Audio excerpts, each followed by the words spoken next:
साथियों, आज हम बात करते हैं सरणीकरण पर आधारित सवाल की।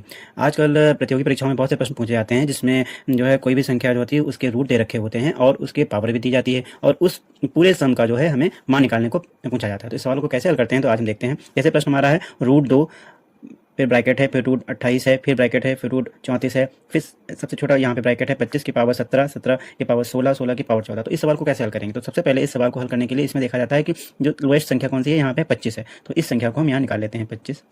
अब देखा जाता है कि 25 छोटे ब्रैकेट में था, इसकी पावर कितनी है 17। तो हमने जो भी पावर्स हैं यानी 17, फिर मझले ब्रैकेट की पावर कितनी है 16, 16 लिख लिया। फिर इसके बड़े ब्रैकेट की पावर कितनी है 14।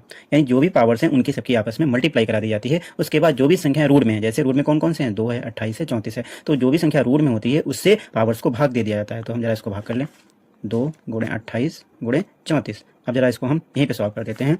सॉल्व कर लीजिए जरा इसको आप। 17 × 17, 17 दूना 34, 14 × 14, 14 दूना 28। तो भाई जरा यहाँ पे कितना बचा, जरा देख लें। 1 और 1 की मल्टीप्लाई, तो यहाँ पे हो गया हमारा 16 और नीचे कितना बच रहा है, 2 दूना 4 दूना 8, 8 × 8, 8 दूना 16। तो सीधा हम 25 की पावर 2। तो आंसर हमारा कितना आ गया भाई दोस्तों, 25 का स्क्वायर 625। देखिए कितनी सरलतम तरीके से हमने इस सवाल का आंसर निकाल लिया। तो इस प्रकार का अगर कोई भी प्रश्न पूछा जाता है तो आप सीधा जो है इस टिक के माध्यम से आप इसको सॉल्व कर सकते हैं। धन्यवाद।